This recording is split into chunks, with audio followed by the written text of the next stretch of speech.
예, 청년 여러분 대단히 반갑습니다. 양승조 지사입니다. 반갑습니다. 코로나19가 우리에게 닥친 일이 제가 한 1년이 넘었습니다.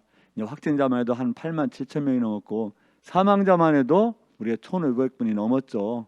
그래서 1년 정도 지속되다 보니까 어떻게 보면 굉장히 우울하고 또 약간 그 잿빛 세상 같이 느껴지는데 여러분도 우울하신가요? 우울해요? 근데 이렇게 우리가 우울하고 이 잿빛 세상을 생각하면 우리가 살아갈 방법이 없는 거죠. 이럴 때서 우리가 더 희망을 갖고 우리가 반드시 돌파한다, 반드시 극복한다, 그런 마음을 가지고 한번 살아갔으면 좋겠다라고 생각하고 우리 청년들 그렇게 해줄 수 있죠? 그럼 한번 힘차게 박수 함성과 한번 부탁해 한번. 박수 함성. 예, 오늘은 그 기후 위기와 바다라는 주제를 가지고 서울대학교 지구환경학부 그 남성인 교수님을 모시는데 이분은 그냥 바다에 대해서 대한민국 최고의 전문가세요.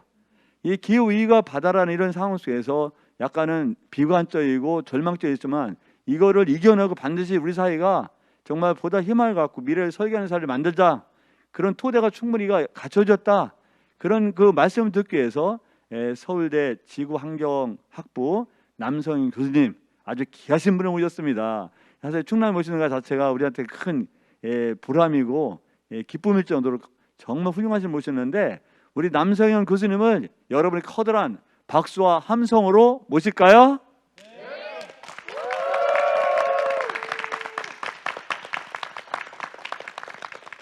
네, 여러분 반갑습니다. 남성현입니다. 네, 여기 특히 지금 보니까 우리 20대 청년분들인 것 같아서 앞으로 다음 10년, 20년 후에 우리 사회를 이끌어 가실 분들인 것 같아서 더더욱 반갑습니다. 뭐 소개를 거창하게 해주셨는데요. 오늘 제가 여러분들하고 1시간 안 되는 시간 동안 같이 생각해 볼 주제는 두 가지입니다. 기후 위기와 바다. 전혀 상관없을 것 같은 이 두 가지가 사실은 아주 관련이 돼 있는 주제고요. 두 가지에 대해서 생각을 해볼 건데요. 결론은 이 아래에 있습니다. 공존의 지혜, 공존. 같이 사는 거죠. 사람과 사람, 사람과 지구가, 사람과 자연이 같이 사는 그런 지혜를 찾아가는 그런 21세기를 우리가 맞이해야 된다 하는 그런 메시지를 전달하려고 합니다. 자, 작년 지사님도 방금 말씀하셨지만 우리 지금 작년 2020년은 코로나 빼고는 이야기할 수가 없는 한 해였던 것 같아요. 코로나 때문에 우리나라뿐 아니라 지금 전 세계가 팬데믹이라는 이런 상황에 빠졌잖아요. 그래서 많이 지금 고통을 받고 있는데 이 지금 21세기가 20년이 지났는데 20년이나 지난 지금 시점에 진정한 21세기가 코로나와 함께 왔다. 뭐 이런 이야기들을 많이들 하세요. 마치 20세기가 그 2차 대전 시작하면서 10년, 20년 지나서 전후의 어떤 질서를 복구하면서 20세기가 시작된 것처럼 21세기는 이 코로나와 함께 왔다. 그럼 21세기 포스트 코로나 시대는 어떻게 될 것이냐? 잘 모르죠, 물론. 미래는 모릅니다. 그렇지만 적어도 이런 것들이 중요해지는 시대가 될 것이다. 우리는 이렇게 이제 예상을 하는 거죠. 안전, 환경, 생태 이런 것들의 가치가 20세기에서 가장 중요하게 생각했던 경제보다도 더 중요해지는, 그리고 경제도 이런 것 없이는 이제 경제를 할 수가 없는 이런 아마 시대가 포스트 코로나 시대가 아닌가 이렇게 이제 우리가 생각을 하는 겁니다. 그래서 코로나로 인해서 사실 많은 사람들의 이 작은 바이러스가 많은 사람들의 생각을 바꿨어요. 그러면서 지금 많은 변화가 일어나고 있는데요. 이 변화의 한가운데 우리가 있다. 이렇게 이제 생각하시면 될 것 같습니다. 지금이 자연재해 이야기부터 할 건데요. 지난 여름이죠. 우리 2020년 여름에 코로나만 그 2차 유행 막 이렇게 생기고 코로나만 막 창궐한 게 아니라 그때 우리 여름에 아주 특이한 일들이 많이 있었어요. 이게 2020년 7월 뉴스 헤드라인 기사들인데 뭐 보시면은 중국 홍수 피해 눈덩이, 뭐 사망 실종 140명, 이재민 3천만 명, 40일간 이어진 폭우에 경제 피해가 10조 원, 뭐 이렇게 해서 중국에서 엄청난 피해가 있었고요. 일본도 마찬가지죠. 물폭탄에 사망 실종, 뭐 가옥 파손, 뭐 이런 것들이 보이죠.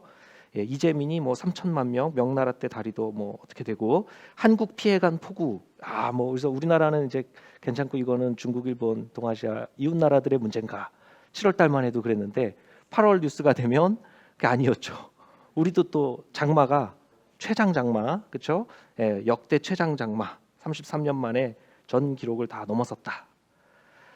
또 장마가 지나니까 또 전국에 폭염특보 뭐 이렇게 해서 장마, 그 폭우가 쏟아지거나 아니면 폭염이 되거나 중간은 없고 이제 폭우 아닌 폭염, 이 안 좋은 기상만 자꾸 나타나는 거예요.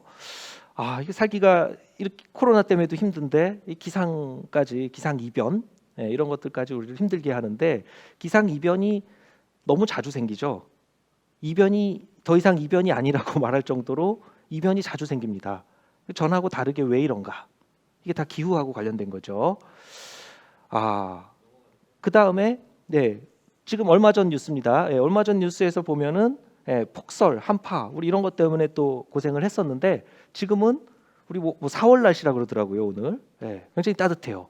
우린 이렇게 또 따뜻한데 반대로 저 북미 텍사스주 이런 데는 그 미국에서도 아주 남쪽 지방에 있는 주인데요. 겨울에도 원래 영하로 잘 안 떨어지는 곳인데, 그러니까 제설이라든가 난방 이런 게 잘 안 돼 있죠. 그런데 거기가 지금 알래스카보다 더 추워졌다는 거거든요. 그러면서 수백만 명이 지금 뭐 물도 없고 그 전기 다 정전에 수백만 명이 지금 고생하고 있다 그러고요. 이렇게 지구촌 곳곳에서 이상 기상 현상들이 자꾸 생기고 있습니다. 이런 자연재해 피해가 자꾸 커진다. 그래서 자연재해에 대해서 그 EBS 방송사를 언급해도 되는지 모르겠네요. EBS에서 천재 주변에서 살아남기라는 제목으로 그런 강의를 요청을 해서 클래스 2라는 프로그램에 가서 자연재해에 대해서 12개의 자연재해 주제들에 대해서 강의를 했었는데요. 바로 얼마 전에 몇 달 전에 이렇게 했는데요. 이거를 오늘 다 소개해드리기는 어렵고요. 태풍만 오늘 간략하게 좀 소개를 드릴 거예요. 근데 천재 주변에서 살아남기, 자연재해에서 살아남는 법을 알려달라고 했는데 어떻게 하면 살아남냐? 간단합니다. 자연재해를 일으키는 이 자연 현상을 이해하고 그 특성을 알고 그것에 맞게 대비를 하면 되는 거예요. 소 잃고 외양간 고칠 필요 없고 소 안 잃어버리는 법을 소를 알면 소를 안 잊어버릴 수가 있는 겁니다. 그렇게 하면 되죠. 근데 사실 여기 있지만 자연은 결코 그 무엇도 의도하지 않았다. 우리 인간이 지구를 못 살게 구니까 지구가 이제 보복해야겠다. 역습, 뭐 지구의 역습, 뭐 지구의 반격, 뭐 이런 이야기 하는데 지구가 인간 너네들 이제 좀 당해봐라. 그리고 태풍을 보내겠다. 받아라. 이거 아니잖아요. 그런 거 아니에요. 그렇죠? 자연은 지구는 어떤 의도를 가지고 우리를 공격한 게 아닙니다. 태풍이라든가 여기 있는 이런 모든 자연 현상들은 자연 현상이에요. 자연 현상. 자연적으로 원래 지구가 작동하는 원리에 따라서 움직이는 건데 인간이 그 특성을 잘 모르고 태풍이라는 게 지나가는 길목에 있으면서 이것이 동반하는 강풍, 폭우, 해일 이런 것에 대비가 안 돼 있을 때 우리가 그 피해를 입는 거죠. 자연은 억울한 겁니다. 자, 여러분들 여기 사진이 하나 있는데 이 동영상에서 캡처해온 사진이거든요. 이거 뭔지 아세요 혹시? 이거 보신 분 안 계시죠? 이게 언제냐면 1994년입니다. 1994년 여름. 여기 보니까 그 즈음에 태어나신 분들인 것 같기도 하고 아닌 것 같은 분도 계시긴 한데 이 94년 여름에 그 94년 여름이 어떤 여름이었냐면 굉장히 더웠던 여름이에요.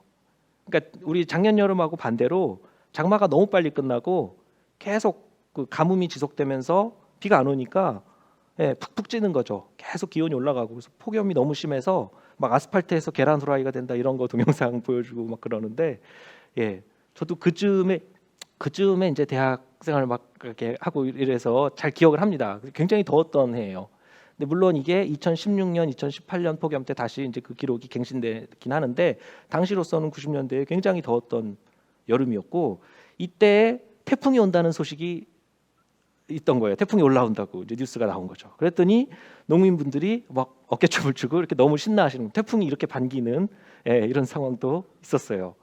왜? 태풍이 오면은 그동안 이 가뭄 때문에 작물 농작물 재배 지금 다 안 되던 것들 경작도 할 수가 있게 되고, 그러니까 강수 비를 뿌리니까 그다음에 온도 조절 이게 시켜주죠. 그러니까 좋은 거잖아요. 그러니까 태풍이 좋은 겁니다. 이런 거를 우리가 이제 자연 서비스 기능이라고 하는데요. Natural Service Function. 그러니까 우리에게 해를 가하는 자연 재해, 천재지변인 이 자연 재해가 역설적으로 다시 우리에게 혜택을 주는 그런 것들. 그러니까 태풍 같은 것들이 강수도 물도 제공하고 온도도 조절해주고 여기 또 해수 혼합이라 그랬는데 뒤에 이제 바다 이야기 많이 하겠지만 바닷물을 섞어주는 기능도 합니다. 태풍이 오면 이제 강풍이 부니까 강풍이 불면 바닷물이 깊은 데 바닷물하고 이렇게 섞이잖아요.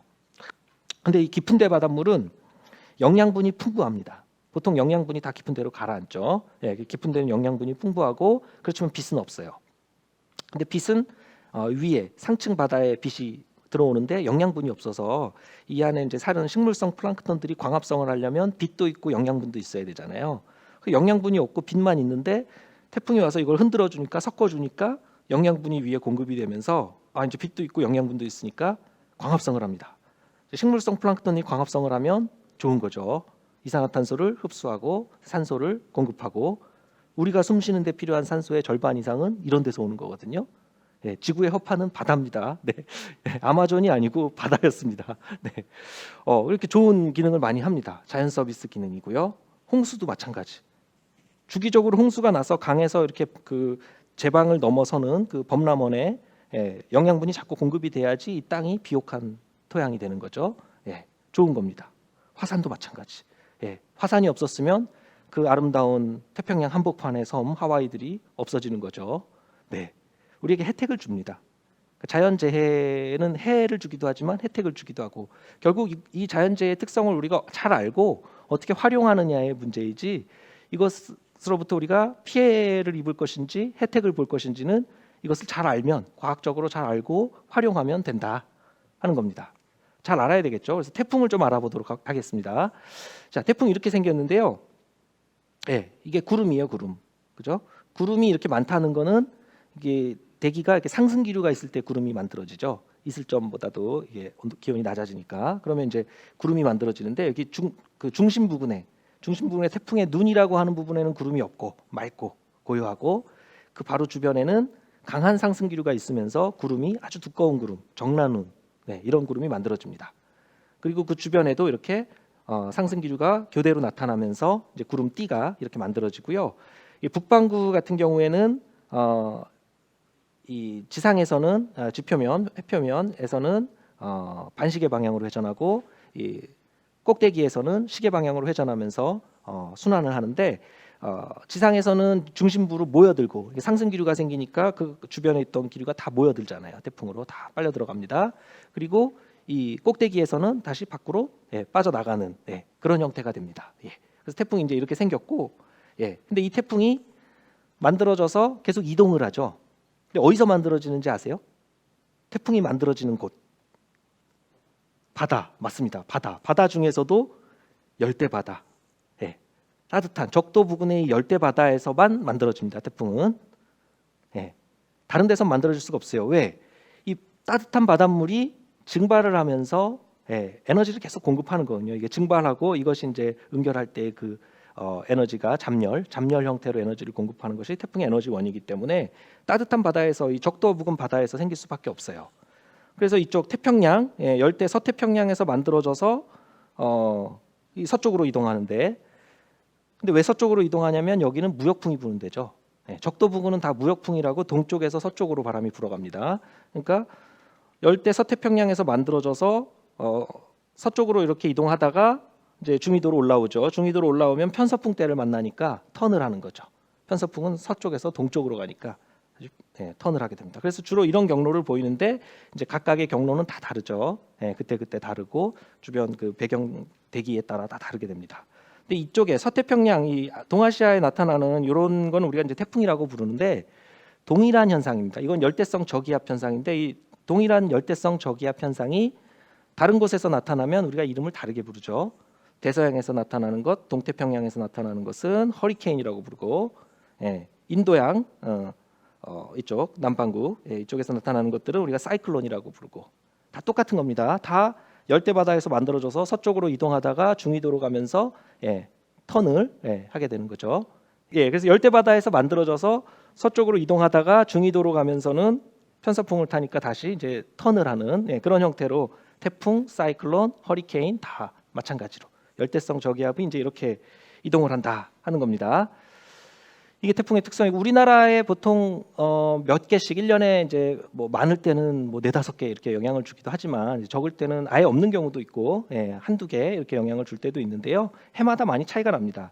실제 우리나라 그 자연재해 그 재난 피해를 갖다 정리한 표인데요. 이 표를 한번 보시면은 이게 1999년부터 2008년 그 10년 동안 소방청의 자료를 그냥 정리한 건데요.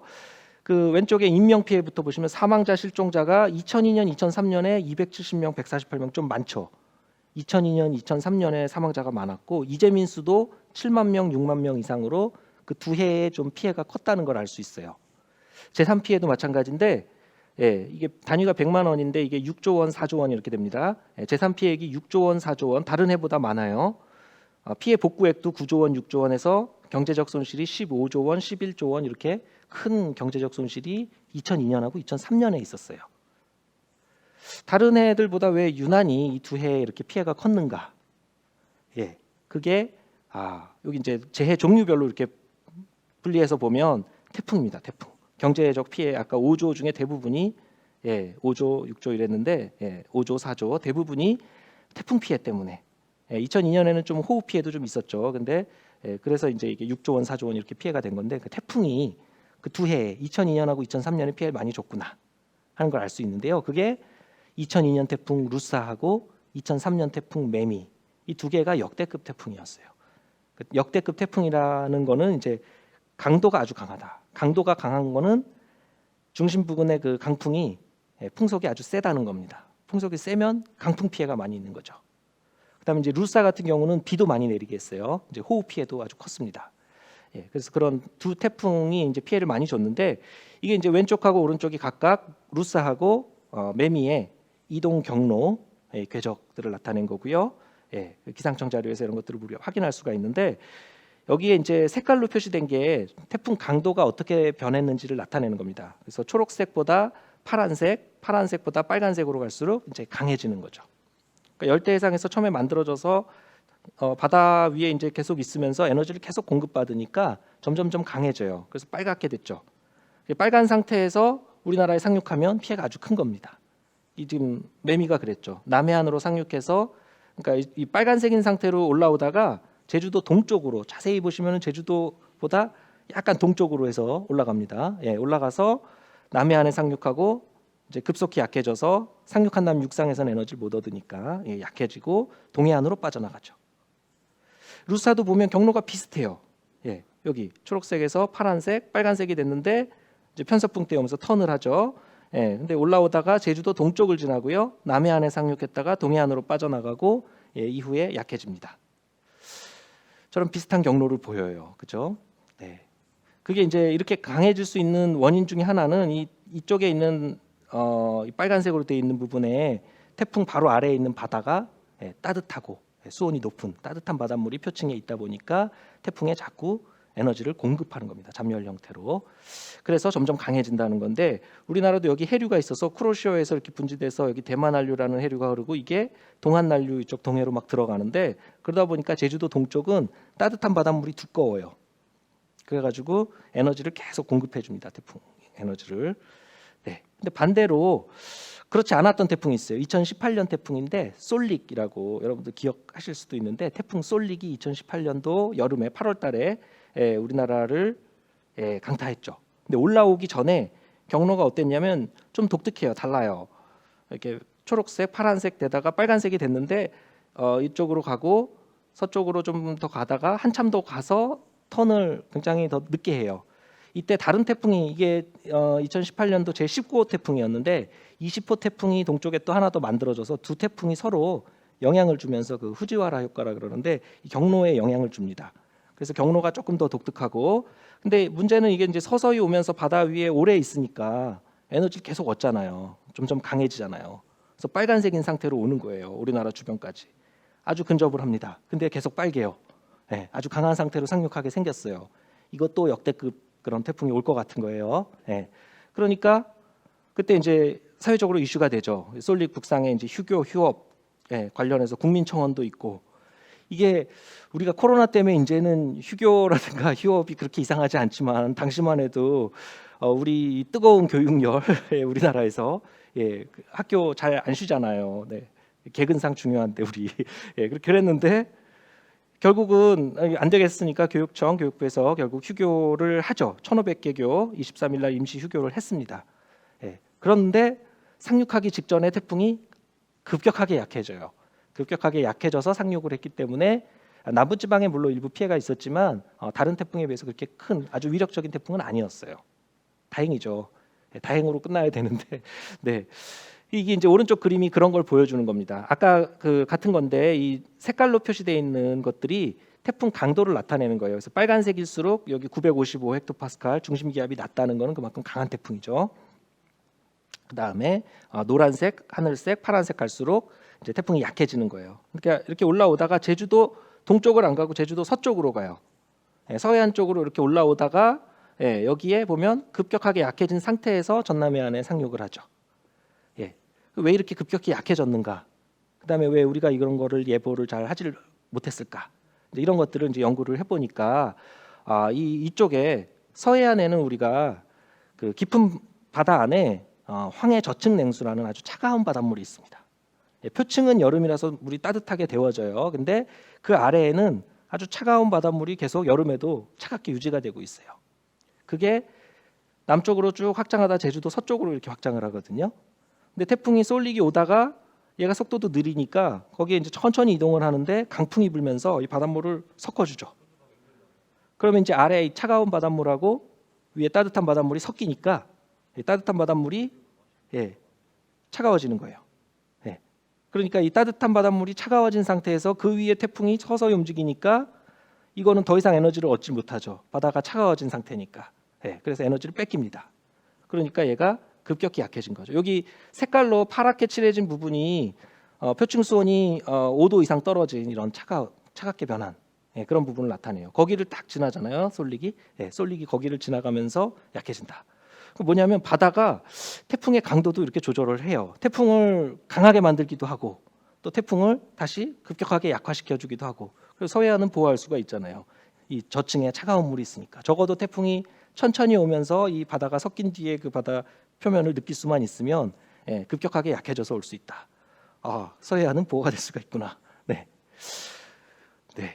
태풍 쏠리기였고요. 그래서 이제 태풍마다 아주 강했던 것도 있고 약했던 것도 있고 이렇잖아요. 그래서 순위를 이런 것들을 풍속 가지고 순위를 많이 매겨요. 그래서 역대 태풍 최대 풍속 순위, 그 다음에 순간 최대 풍속 순위. 또 순간 최대 풍속하고 그냥 풍속은 뭐가 다르냐? 그냥 풍속은 우리가 보통 이제 10분마다 이렇게 했을 때 이제 최대값 나오는 걸 가지고 이야기를 하고 이제 순간 최대 풍속은 더 짧게 1분 간격으로 했을 때는 일시적으로 더 빠른 이런 풍속도 기록되잖아요. 이제 이렇게 했을 때 1등이 매미입니다. 매미. 2003년 매미. 아까 강한 역대급 태풍이었잖아요. 그리고 루사도 이제 순위권에 있긴 한데 여기 5위, 3위 이렇게 있는데 루사는 강풍도 강풍이지만 또 비 피해가 호우 피해가 아주 컸었고요. 그런데 이제 매미의 여기 순간 최대 풍속이 60.0m/s 초속 60m의 강풍이 불었다. 근데 이게 너무 이렇게 딱 떨어지는 게 좀 이상하다는 느낌을 받으시면 예리하신 겁니다. 당시 우리 풍속계가 최대가 저거였어요. 60 이상 못 측정했습니다. 지금은 이제 80까지 측정을 할 수가 있는데 그 당시로 측정할 수 있는 최대가 나온 거예요. 그러니까 실제 이거 이상이었을 수도 있는 거죠. 그러니까 매미는 정말 위력적인 태풍이었다. 이제 그런 것이고요. 근데 최근에 이제 우리 작년에 마이삭 이런 것들이 또 강한 태풍이 또 오고 그랬는데요. 그래서 이제 이거는 경로에 따라 어떤 경로로 갔는지에 따라서 그 지역에서 나타나는 순간 최대 풍속은 또 다르죠. 그래서 지역별로 이런 걸 정리하기도 합니다. 여기는 이제 해운대긴 한데 해운대 지역을 통과했던 그 태풍들 중에서 이 풍속 순위 이런 것들을 또 이렇게 정리하기도 하죠. 지역별로 이런 것들을 조사를 하고 그때 나타났던 피해를 보고 그 관계를 찾아서 이제 그 태풍에 대한 대비도를 높이고 하는 것들이 우리가 태풍이라는 재해로부터 조금 더 피해를 줄일 수 있는 그런 방법일 텐데요. 아까 그 보여드렸던 이런 자료가 한 10년 전 기록들 위주로 보여드렸는데 최근에는 풍수의 보험도 있고 태풍에 대한 대비도가 전체적으로 많이 높아졌어요. 태풍 피해 그래서 많이 줄어들고 있습니다. 그리고 이제 태풍 복구하는 이런 재원이라든가 이런 것들도 보험을 통해서 마련을 하고요. 그래서 태풍이라는 이런 재해 뭐 다른 지역에서는 사이클론이나 허리케인 이렇게 불리는데 이런 것들이 아무 데서나 나타나는 것도 아니고 아무 때나 오는 것도 아니고 항상 어떤 바다에서의 어떤 수온 분포 이런 것들에 의해서 어디에서 생겼다가 얼마나 강해졌다가 어디로 상륙할지 어떤 경로로 올지 이런 것들이 많이 좌우된다는 것이죠. 그래서 여기 초록색으로 표시한 것들은 그런 태풍, 사이클론, 허리케인 같은 열대성 저기압 그런 재해를 나타낸 거고요. 뭐 그다음에 노란색, 주황색 이렇게 표시된 거는 이제 지진, 화산 이런 지구 물리학적인 재해. 그래서 이 재해 지도 이런 것들을 이제 그려놓고 보면은 어느 지역에서는 어느 재해가 많이 발생하고 하는 것들을 우리가 생각할 수 있고 재해가 생겼을 때 그 피해 범위가 어느 정도가 되고 이런 것들을 이렇게 세계 지도로도 볼 수 있고 우리나라 정도 지역에서도 볼 수 있고 더 작은 충남에서도 볼 수 있고 이렇게 지역별로 이런 재해 지도를 만들고 재해에 대해서 대비하는 것들이 중요하다 하는 거고요. 근데 중요한 거는 이 자연재해 피해가 전 지구적으로 봤을 때 인재의 규모를 많이 넘어섰습니다.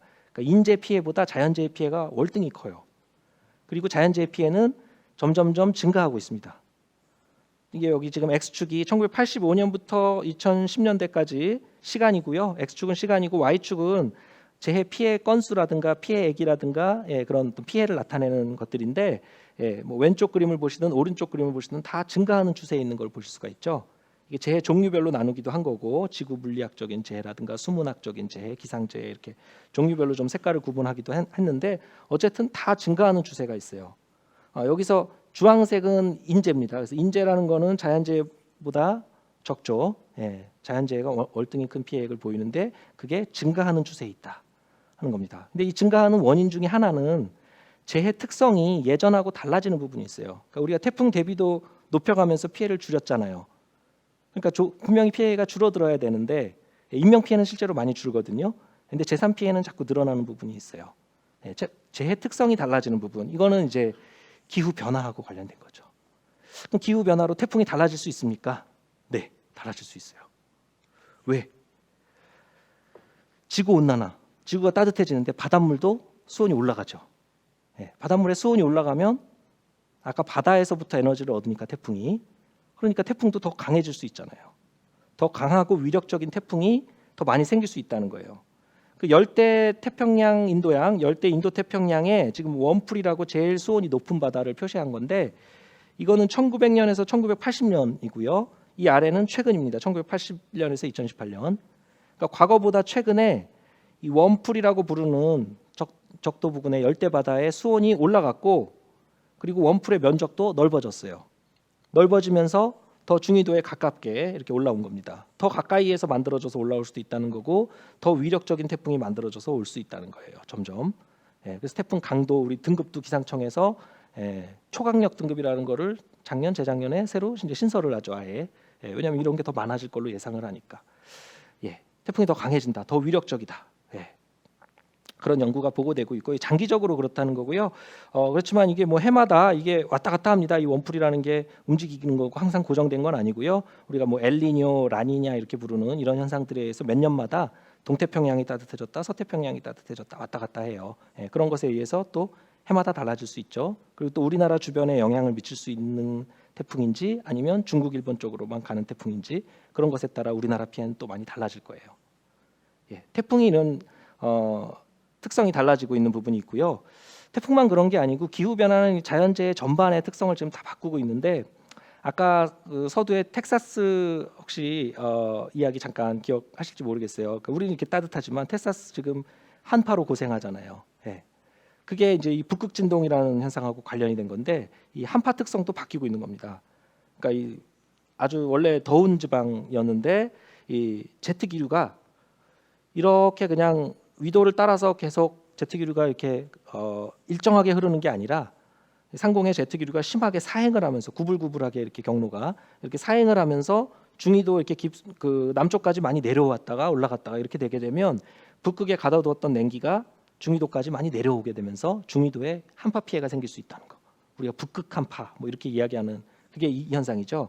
그래서 우리가 북극 진동이라 그러는데 이 북극 진동의 위상이 이런 위상이 됐다가 이런 위상이 됐다가 막 왔다 갔다 하는데 이런 게 많이 생기는 이유가 최근에 이 북극해 거기에 얼음이 막 녹고 있는 거예요. 북극해 그 바다의 얼음 해빙, 씨아이스 해빙이 녹으면서 태양을 이렇게 반사시켜주던 하얀 그 얼음이 녹으니까 태양 복사 에너지 더 많이 흡수되고요. 바다에 수온이 올라가니까 더 잘 녹이고 그러니까 더 없어지죠.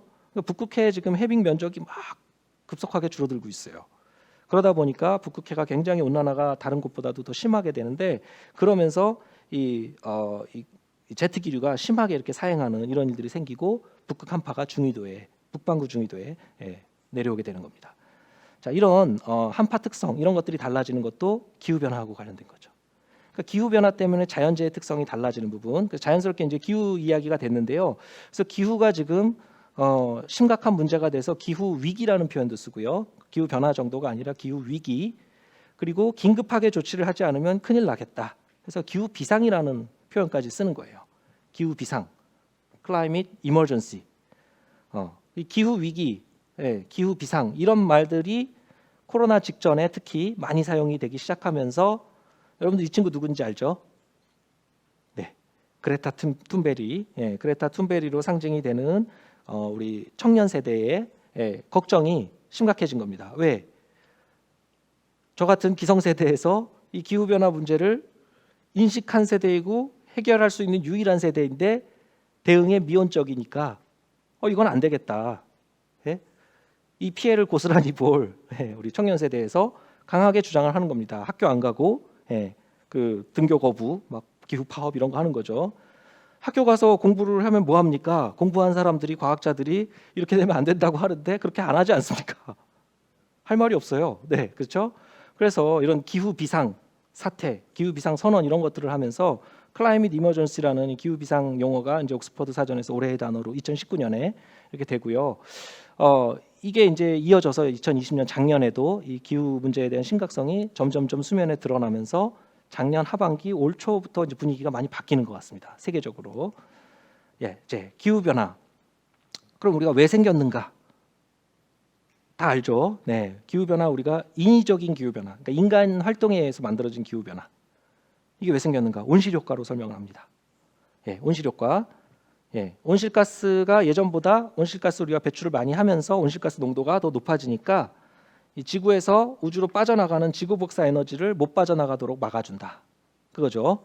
태양으로부터 들어오는 에너지는 계속 들어오는데 왜냐하면 이 온실가스는 이 단파, 이 파장이 짧은 태양 복사 에너지는 그대로 통과시키기 때문에 들어옵니다. 근데 지구 복사는 막아주니까 못 나가요. 같이죠.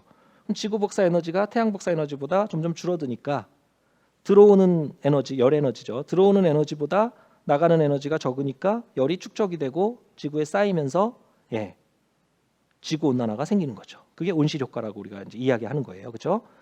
온실 효과가 생겼다. 그럼 어떻게 아냐? 온실가스 농도가 정말 대기 중에 증가했는지 어떻게 아냐?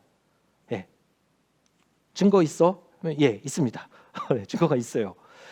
이게 하와이 마우나로아 관측소에서 대기 중에 이산화탄소 농도를 아주 오래전부터 측정을 했어요. 그걸 시작하신 분이 이분인데 찰스 데이빗 킬링이라고. 그래서 지금 이 곡선을 우리가 킬링 곡선이라고 불러요. 킬링 박사님이 지금 돌아가셨어요. 지금 돌아가셨고 여기 그 스크립스 해양연구소라고 이제 세계에서 가장 오래되고 권위 있는 해양연구소인데 여기서 킬링 박사님이 그 찰스 데이빗 킬링 박사님이 이 프로그램을 시작을 하셨고 사후에 그 아들 킬링 박사님이 랄프 킬링 대를 이어서 계속 측정을 하면서 이걸 이어가고 있습니다. 지금까지도 현재 416.06 ppm 측정을 해보니까 대기 중 이산화탄소 농도가 416.06 ppm이다. 그렇게 이제 측정이 되는데 이게 ppm이 뭐냐면 파트 퍼 밀리언이죠. 밀리언, 그러니까 100만 중에 얼마인지 100만 중에 416, 0.0004, 0.4%. 네, 그러니까 1950년대에 측정했을 때 310 ppm 이 정도였어요. 310, 320. 그러니까 0.3%에서 0.4% 이상으로 0.1% 늘었죠. 별거 아닌 것 같은 아주 작은 변화인데 그 변화가 온실 효과로 지금 우리 지구 온난화 이렇게 만들어 놓은 것입니다. 그래서 이 킬링 곡선을 통해서 우리가 보면 매년 오르락 내리락 하는 연변동은 있어요. 연변동은 있는데 장기 추세가 계속 상승하고 있는 거는 한 번도 꺾이지가 않고 계속해서 올라가고 있습니다. 이거를 꺾어야 우리가 온난화를 늦출 수 있다. 완화시킬 수 있다. 지금 그래서 탄소 배출 줄이려고 하는 거죠. 이걸 좀 더 긴 시간으로 보면 더 오랜 시간 예, 그러니까 킬링 박사님이 하와이 그 마우나로아 관측소의 이산화탄소 농도 측정하기 전에는 그럼 이산화탄소 농도가 어땠는지 어떻게 합니까?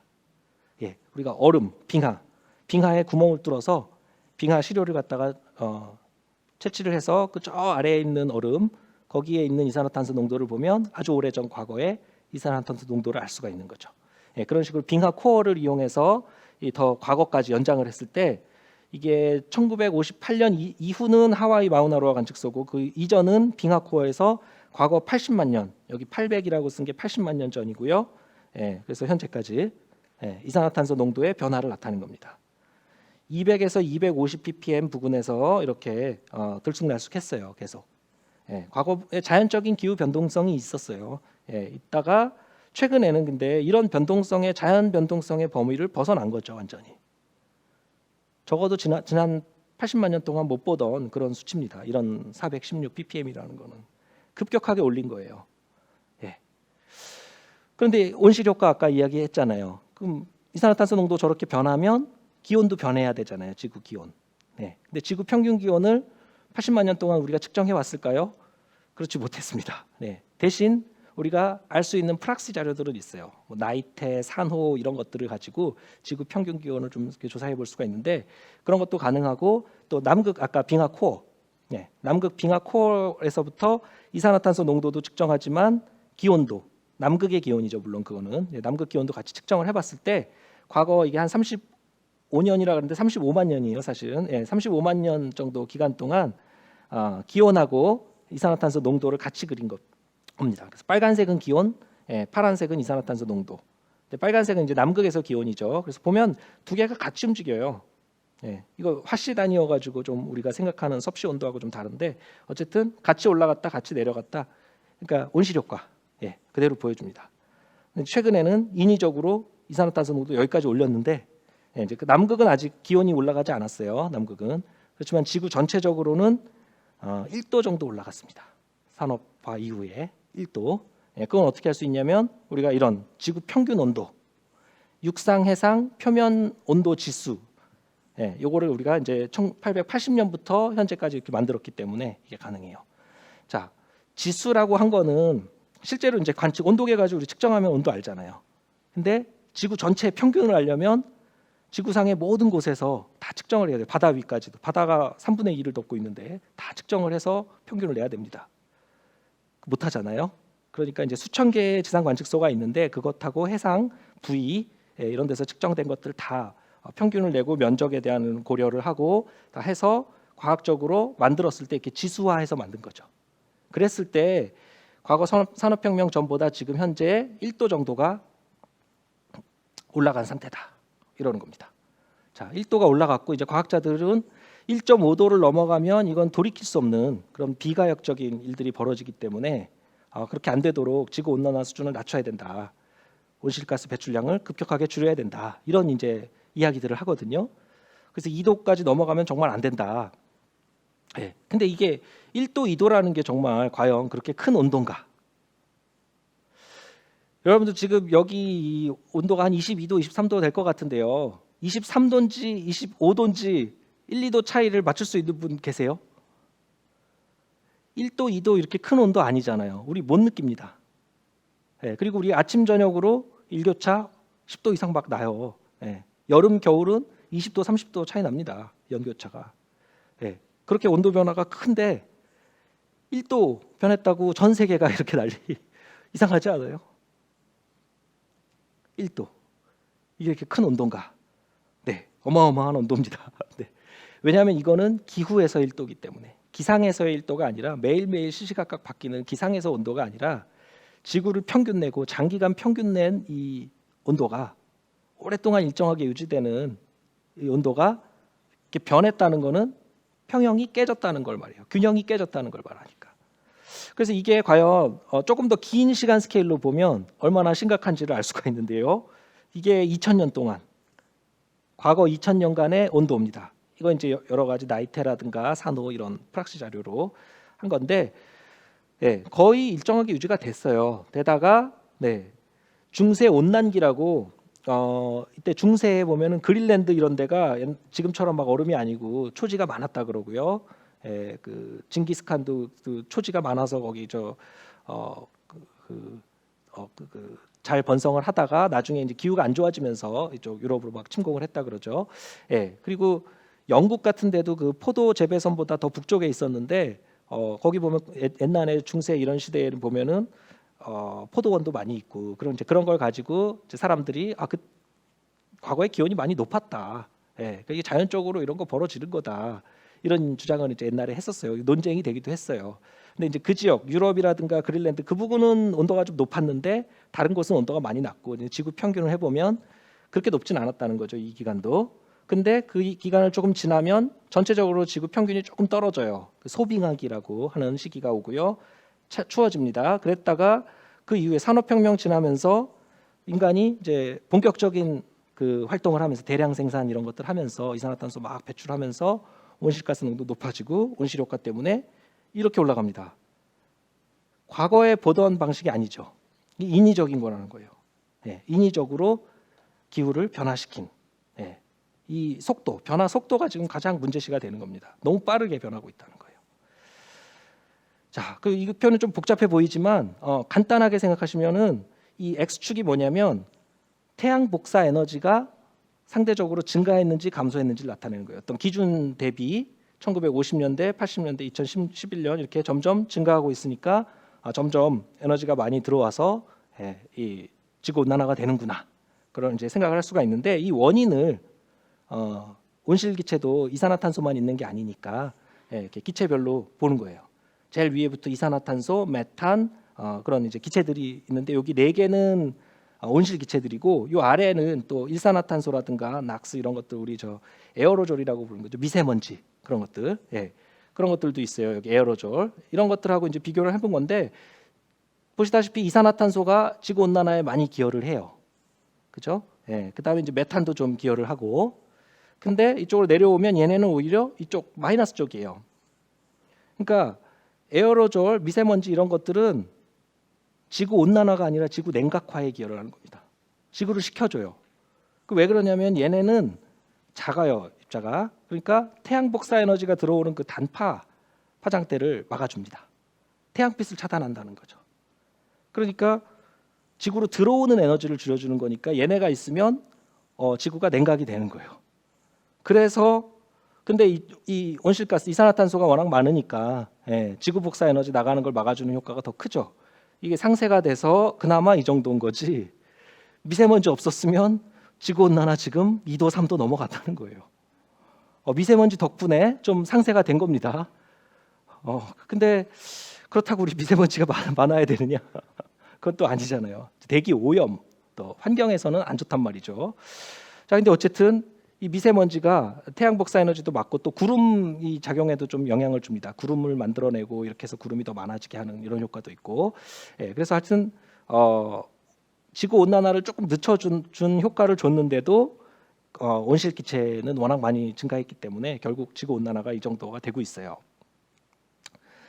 그럼 지구 온난화가 되면 온도만 많이 올라가느냐?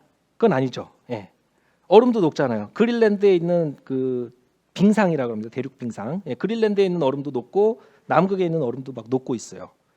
이제 위성으로 인공위성으로 막 관측을 하면 그 두께를 알 수 있는데 녹아 나가는 걸 봅니다. 그래서 빨간색으로 될수록 많이 녹아 흘러 나가는 거예요. 그러니까 얼기도 하고 녹기도 하고 이게 균형에 있으면 이것도 문제가 없는데 계속 녹아서 이렇게 점점 얼음량이 줄어들고 있다는 겁니다. 빨간색으로 된 곳 그린란드는 전체적으로 녹고 있고 남극은 이쪽 서남극이라고 부르는 특정 지역에 많이 빠르게 녹고 있어요. 그래서 이게 녹는 양이 그린란드에서는 2,810억 톤 1년에 이걸 환산하면 77억 명이 1인당 매년 36톤 그러니까 한 사람이 한 달에 3톤씩 3톤 트럭 하나에 얼음 가득 싣고 그만큼씩 매달 녹이는 게 지금 우리가 하고 있는 그린란드에 있는 얼음 녹이는 거고요. 남극에서는 그거보다는 좀 적어요. 한 사람이 1.4톤 매달. 그렇게 해서 지금 10년 이상 계속 녹이고 있습니다. 그러니까 얼음이 그만큼 사라지고 있으니까 이게 다 바다로 들어가서 바닷물을 부피가 늘어나는 거죠. 근데 남극은 이쪽 중심으로 많이 녹는다 그랬는데 여기는 기온이 높아진 건 아니에요. 근데 따뜻한 바닷물이 이 밑으로 파고 들어가서 이 얼음 아래 이 빙붕이라 그러는데 여기 빙하에서 흘러나온 이 바다에 떠 있는 부분, 빙붕 하부를 녹여 들어갑니다. 파고 들어가요. 근데 파고 들어가니까 이거 두꺼비집 같은 거죠. 네, 파고 들어가면 위에가 불안정해집니다. 그죠? 네. 그럼 이 전체 빙상이 무너질 수가 있어요. 이 빙상 돌발 붕괴를 또 우려하고 있습니다. 예, 그래서 이게 돌발 붕괴될 가능성 때문에 여기 가서 막 조사도 하고 지금 하는 거죠. 이런 열 들어가는 부분을 파악하고 이것을 대비를 하기 위해서 가는 겁니다. 예, 그 빠르게 녹고 있는 것을 우리가 스웨이치 빙하라 그러는데 그 빙하는 이 서남극 전체 안에 있는 이 대륙 빙상을 막아주는 코르크 마개 같은 빙하예요. 그래서 이게 열리면 그 안에 있던 빙하들이 다 흘러나온다. 그래서 이거 운명의 날 빙하다 막 이렇게 부르는 것이거든요. 그래서 여기에 이제 국제 우리 관측팀이 가서 같이 관측을 하고 하는 겁니다. 자, 이런 것을 우려하는 것이죠. 그래서 해수면 상승에 대한 또 불확도가 좀 큽니다. 이런 가능성들이 다 있어서. 근데 해수면 상승의 원인은 이 얼음들, 남극, 그 그린랜드 이런 데 있는 얼음이 녹는 부분이 절반 가까이 설명을 하고 나머지 절반 정도는 다른 원인이 또 있어요. 바닷물에 아까 수온이 올라간다 그랬잖아요. 수온이 올라가면 바닷물은 부피가 팽창을 합니다. 예, 그러면 땅속으로 갈 게 아니니까 해수면이 올라가야 되죠. 해수면이 자꾸 올라갑니다. 2010년보다 2050년, 2100년이 되면 평균 해수면이 점점 이렇게 올라간다는 얘기예요. 그 이 상태에서부터 해수면이라는 게 조석에 의해서도 왔다 갔다 하고 계속 오르락 내리락 하잖아요. 태풍이 오면 또 해일 때문에 넘어가고, 그죠? 근데 기준 자체가 올라간 상태에서 그런 일들이 생긴다는 거예요. 그럼 얼마나 올라가느냐? 수 센치, 수십 센치 뭐 이 정도 올라가는데 이거 얼마 안 되네. 1m보다 작다. 그렇게 안심할 상황이 아닌 거죠. 아까 1도씨 똑같은 겁니다. 1도의 변화지만 극한 기상, 수십 도씩 오르내리는 폭염, 한파 이런 것들이 막 동반이 됐듯이 해수면도 이만큼 평균 해수면이 올라가지만 해수면 변동폭은 훨씬 커질 수가 있는 거죠. 그러니까 이것들도 대비를 해야 된다는 거고요. 그래서 단순히 지구 온난화라는 게 온도 조금 올라가고 많은 문제가 아니라 기온도 올라가고 수온도 올라가고 습도도 바뀌고 눈이 녹고 여러 가지 지금 생태계 전반이 다 변하는 겁니다. 생물 다양성이 변하는 그런 지구 환경 전반의 문제고요. 이런 생물들이 서식지가 바뀌다 보면 자기가 살 수 있는 환경을 찾아서 점점 생물이 이동하잖아요. 그러다 보면 얘네들이 가지고 있는 바이러스, 근데 우리는 면역력 없는 거, 그게 신종 바이러스죠. 그런 신종 바이러스에 우리가 자꾸 노출이 더 많이 돼요. 감염병 충격이 더 자주 올 수 있다. 이게 오래전부터 과학자들이 경고를 한 겁니다. 기후변화 때문에 감염병 충격이 더 심해질 수 있다. 코로나 바이러스 무관하지 않을 것 같아요. 자, 기후변화 얘기까지 했는데 즉 기후 문제만 해도 자연재해 기후변화만 해도 정말 힘든데 미세먼지 아까 대기 오염 면에서는 안 좋아요. 이거 지구 온난화를 좀 늦춰준 효과는 있었어요. 고마운 부분이죠. 그러나 우리가 반길 일은 아닌 게 작잖아요. 이게 폐포 깊숙이 들어가면 호흡기 질환이라든가 여러 악영향을 주죠. 근데 실제로 우리 북경인데 맑은 날 보면 이렇게 되는데 이게 미세먼지 농도 조금 높아졌을 때 200 이렇게 됐을 때 더 심해지면 안 보입니다. 보이지도 않고. 그러니까 사실 런던이라든가 뭐 저 LA라든가 이런 데서 LA 스모그, 런던 스모그에서 예전에 대기 오염 피해 많이 입었는데 지금 동아시아는 지금 중국을 중심으로 지금 뭐 경제 활동 많이 하는 때잖아요. 그렇죠? 생산을 많이 하잖아요. 그러니까 이쪽이 동아시아의 이제 대기 오염 문제가 심각해졌다 하는 거고요. 서울도 마찬가지죠, 사실은. 서울도 10 마이크로그램, 55 마이크로그램 완전히 다릅니다. 이런 일들이 많이 생기고 우리 코로나 직전까지 미세먼지 걱정 많이 하면서 살았어요. 그죠? 그래서 이제 그런 미세먼지 농도를 위성을 통해서 쭉 관측을 하고요. 어떻게 이게 구름이 어떻게 변하고 있고 어떻게 이동을 하고 있고 이런 것들을 인공위성을 통해서도 관측하고 항공 관측을 해서 좀 더 자세히 관측하고 또 지상 선박에서 관측해서 정밀한 값을 얻고 이것들을 다 수치 모델링으로 분석을 해서 시시각각 변하는 미세먼지 농도 이런 것들 다 모니터링을 하고 있습니다. 그리고 그것들을 예측도 하고요. 그래서 실제 이제 위성으로 관측을 해보면 중국에 코로나19 지금 때문에 작년 연초에 대규모 봉쇄가 있었잖아요. 중국에서 그 봉쇄가 있던 기간에 미세먼지 농도가 확연히 줄어들었던 것이 이제 위성에서 관측이 돼요. 이제 공장 가동 안 하고 이러면서 미세먼지 농도 급격하게 줄어든 게 보입니다. 우리나라는 큰 변화 없어요.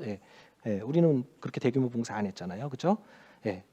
근데 이게 평년에 비해서 그래서 빨간색이 2020년인데 평년에 비해서 이 봉쇄했던 기간에는 농도가 많이 낮아졌던 걸 알 수가 있었어요. 예, 그랬는데 이제 코로나가 지나면 다시 원래대로 회복을 하죠. 다시 미세먼지 문제 또 이슈가 되는 겁니다. 사라진 게 아니죠. 근데 우리가 서울이 됐든 전국이 됐든 연평균 미세먼지 농도를 보면 2001년부터 2018년까지 보면 계속 감소하고 있어요. 오히려 미세먼지 농도는 떨어지고 있습니다. 그럼 좋아지고 있는 거잖아요. 근데 우리가 느끼기는 그렇지 않죠. 미세먼지 민원 건수는 최근에 이렇게 점점 늘어납니다. 급증하고 있어요. 우리가 더 민감해진 건가? 왜 그러죠? 이게 고농도 일수하고 나쁨 일수인데 이런 것들을 보시면 이제 월별로 보면은 이게 연평균 농도는 계속 낮아지고 있어요. 근데 이 고농도 일수라든가 나쁨 일수는 줄어들지 않고 계속 유지되거나 더 안 좋아지는, 한번 나빠질 때 더 심하게 안 좋아지는 이제 그런 것이라 그러죠. 자, 대기 중에는 미세먼지가 문제고 이제 바다에는 또 미세 플라스틱이 문제죠. 우리 플라스틱 너무 많이 쓰잖아요. 구석기, 신석기, 청동기, 철기를 거쳐서 이제 플라스틱기다 할 정도로 플라스틱 사용량은 이렇게 늘어난 겁니다. 근데 이게 시간이 지나면 막 잘게 쪼개지지만 눈에 안 보이게 이렇게 쪼개져도 미세 플라스틱으로 계속 남아 있고 자연적으로 잘 분해가 안 되다 보니까 문제가 돼요. 해양 생태계를 심각하게 파괴하고 얘네 생물들이 망가지면 이거를 결국 잡아먹는 먹이사슬 최종점에 있는 인간에게, 우리의 식탁에 올라오는 거잖아요. 우리 몸속에까지, 혈액 속에까지 플라스틱이 다 들어오고 있다 그럽니다. 근데 실제 이 플라스틱 양이 어마어마한 게 이 해류로 둘러싸인 그 가운데 부분에는 해류가 없어요. 약해요. 그러니까 바닷물이 자꾸 모이는 곳이거든요. 거기에는 이 플라스틱들이 이렇게 모여서 거대한 쓰레기 섬을 만들어 있는데 그레이트 가비지 패치 이렇게 이야기하는데 여기 태평양에 있는 건 그레이트 퍼시픽 가비지 패치. 여기에 이제 각종 플라스틱 쓰레기들이 우리나라 면적보다도 몇 배나 넓은 면적이 다 쓰레기로 덮여 있는 겁니다. 심각한 이거 환경 문제인 거죠. 이거 어느 나라가 가서 이거 뭐 배 수백 척 가서 끌어올 수도 없는 거잖아요. 저거. 아주 어려운 문제인데 이게 뭐 실효성은 얼마나 있는지 잘 모르겠지만 이 친구가, 아주 젊은 친구가, 보얀 슬라시라는 친구가 네덜란드 친구인데 다이빙하다가 이거 쓰레기를 좀 수거해야겠다 하는 생각으로 이거를 우리가 가서 쓰레기를 치우려면 힘든데 쓰레기가 저절로 모이도록 하면 되지 않을까 해서 이런 아이디어를 내서 이런 시설을 가지고 여러 가지 시도를 해보고 있는 것 같아요. 물에 이렇게 띄워놓고 바다 해양 생물들은 이 커튼 막 밑으로 지나가고 플라스틱 쓰레기는 여기에 걸리도록 바람과 파도와 해류 이런 자연 에너지를 이용해서 이 안에 이렇게 가둬는, 쓰레기를 점점 모으는, 자연적으로 모이게 하는 이런 걸 가지고 이제 테스트를 하고 이 아이디어 하나로 클라우드 펀딩으로 재원을 다 마련하고 그래서 비영리 단체 오션 클린업 만들어서 그런 시도를 하는 그러니까 뭐 실효성을 떠나서 일단 이런 시도를 한다는 것 자체가 굉장히 의미 있다고 저는 생각을 해요. 그 다음에 이제 뭐 물 자원이 또 마찬가지죠. 우리 기상재해, 극심한 가뭄이 됐던 홍수가 됐던 물 관리하기 쉽지 않잖아요. 그 물이라는 자원 점점 물 부족에 시달리는 인구들이 많은데 이 환경 난민, 난민들이 자꾸 늘어난다 하는 겁니다. 기후 변화로 생기는 문제 중에 이런 문제들도 있고 또 운명의 날 시계라고 우리가 부르는데 둠스데이 클락, 이게 옛날에 원래 핵과학자들이 처음에 만든 개념이에요. 이제 미소 냉전 시대에 핵 위험, 핵 전쟁 위협 이런 것들 때문에 만든 건데 자정에 얼마나 가까운지 이런 걸로 한 건데 냉전이 끝나면서 91년도 보면 17분 남은 상태까지 아주 좋아졌던 적이 있어요. 근데 그 이후로는 계속 가까워집니다. 그래서 급기야 2020년에는 100초 남았다 뭐 이런 상태까지 가요. 근데 이런 원인이 이 기후 변화하고 무관하지 않습니다. 기후 변화가 해결이 안 되고 있으니까 자꾸만 자정에 가까워지는, 지구 종말이 가깝다 이런 우려도 하는 것이고요. 우리 자원 문제에서도 지구 생태 용량 초과의 날이라는 개념을 씁니다. Earth Overshoot Day 그러는데 한 해 동안 주어진 자원을 이제 소진하게 되는 날이 언젠가. 12월 31일까지 가야 지속 가능한 거잖아요. 근데 그렇지 않다는 거예요. 이게 1970년부터 점점 당겨져서 지금은 8월 말이면 다 되는 거고 2020년 코로나 덕분에 약간 늘었습니다. 코로나 효과로 경제 활동이 줄어드니까 약간 늘었어요. 근데 여전히 이 9월 이후는 우리가 다 미래 세대의 자원을 가지고 와서 더 과소비하고 있는 중인 거죠. 지구가 1.6개는 있어야 우리의 자원 소비를 감당한다 하는 문제예요. 자, 시간이 많이 됐는데 계속 암울한 이야기하고 희망 얘기를 안 해서 여러분들이 이제 궁금하실 겁니다. 지금부터 이제 희망 이야기를 할 거예요. 근데 이분이 그랬어요. 이 영국의 물리학자죠. 스티브 호킹 이분 돌아가셨는데 돌아가시기 전에 거의 유언 비슷하게 인류가 지구 온난화를 되돌릴 수 없는 시점에 근접해 있다. 인류가 멸종할 정도의 대재앙은 불가피해 보이니까 200년 안에 지구를 떠나라. 이런 이야기를 하고 떠나셨어요. 근데 우리가 지금 뭐 화성 탐사 이제 막 노력하고 하지만 지구를 떠날 능력이 없잖아요. 근데 더 심각한 거는 지구를 떠날 능력도 없지만 자격은 더 없습니다. 아니 이렇게 만들어 놓고 어디를 갑니까? 예? 지금 인간이 전례 없는 자유를 누리는 에이지 오브 휴머니티, 모든 권위에서 해방돼서 제일 자유를 누리는 지금 시대에 우리가 사는데 그 자유를 누리면 책임을 질 줄 알아야 되잖아요. 네. 그럼 어떻게 How to build a habitable planet, 지구를 우리가 살 수 있는 행성으로 어떻게 만들 것이냐, 그게 우리가 21세기에 해야 될 일인 거죠. 예. 그래서 우리 이제 절망적인 상황에서 희망을 만드는 거는 이분입니다. 항상 저는 이분을 항상 생각을 하는데요. 예, 영화보다도 더 영화 같은 스토리의 주인공 충무공 이순신 장군, 명량 영화로 나왔잖아요. 12척의 함선밖에 없고 조선 수군 다 괴멸된 상황에서 300척이 넘는 외선을 맞아서 또 전쟁을 또 전장을 승리로 이끌어냅니다. 어떻게? 이 명량이라는 이 울돌목 여기 그 좁은 수로 여기에 조류가 아주 센데요. 우리나라에서 제일 센데요, 조류가. 이 강한 조류가 일정한 게 아니라 시간에 따라 계속 밀물썰물 바뀌잖아요. 근데 옛날 이 함선들이 뭐 지금처럼 엔진이 있는 것도 아니고, 그렇죠? 그러니까 격군들이 노져서 이거 조함을 해야 되는데 조류가 이게 세고 이러면 안 되잖아요, 조함이.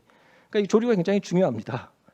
이 조류를 잘 이용해서 전장을 유리하게 이끌어야겠다 이렇게 한 건데, 당시 조류를 이렇게 재현을 해보면 일본 함대가 출격했던 시간이 썰물에서 밀물로 딱 바뀌는 시간, 그리고 조선수군이 전투 준비하고 딱 출격한 시간이 최고로 밀물이 들어올 때 제일 불리할 때, 그때 출격을 해서 여기 이제 거리를 두면서 좁은 폭에서 한 포로 원거리를 이렇게 쏘면서 하다가 격도를 하고 점점 밀물이 썰물로 바뀌어갑니다. 그쯤 되면 이제 앞에 일본 이 외선들이 다 격파 당하고 이제 후퇴하기 시작할 때예요. 그러니까 그때 밀고 들어갑니다. 썰물을 타고. 그러니까 조류를 아주 전장에 유리하게 잘 활용을 정확하게 알고 있던 거예요. 이 바다가 언제 어느 정도 강도로 이게 바뀌는지 이런 것들을 아주 과학적으로 이해를 했던 해양과학자셨어요. 조선 수군의 해양과학자가 이순신 장군 아니었나 그렇게 생각이 되는데, 결국 조선 수군을 승리로 이끈 거는 함선의 수가 아니라 바다를 잘 알고 활용했던 이 지혜에 있다. 우리나라 주변에 이 전남 앞바다만 잘 알고 활용해도 나라를 구합니다. 충남 앞바다를 잘 활용하면 우리나라 왜 못 살리겠습니까? 지금 그래서 충남에서도 지금 해양 신산업 발전 전략 이런 거 지금 여기 지사님 여기 계시죠? 그리고 여기 아시죠? 우리 문재인 대통령이시고 여기 해수부 문성혁 장관이신데, 그러니까 중앙 정부의 이 다 해양 신산업 발전 전략 다 설명을 하셨고 국회에 또 다니면서 이렇게 또 예산 협조까지 다 지금 여당 야당 다 하셨거든요. 이거 지금 사업이 탄력을 받아서 이렇게 갈 것 같습니다. 저는 이거 아주 잘 될 것 같은데요. 이 4가지 전략이 있어요. 근데 이 전략이 아까 제가 처음에 말씀드렸던 그 방향입니다. 21세기 방향. 그렇죠? 여기 뭐 가로림만 여기 해양 정원 만드는 거, 그다음에 여기 무나무 역간척해서 이제 바닷물 다시 통하게 해서 살려내는 이런 생태계 복원하겠다는 거잖아요. 뭐 발전소 지어서 막 대규모 시설 이런 거 아니잖아요. 그죠?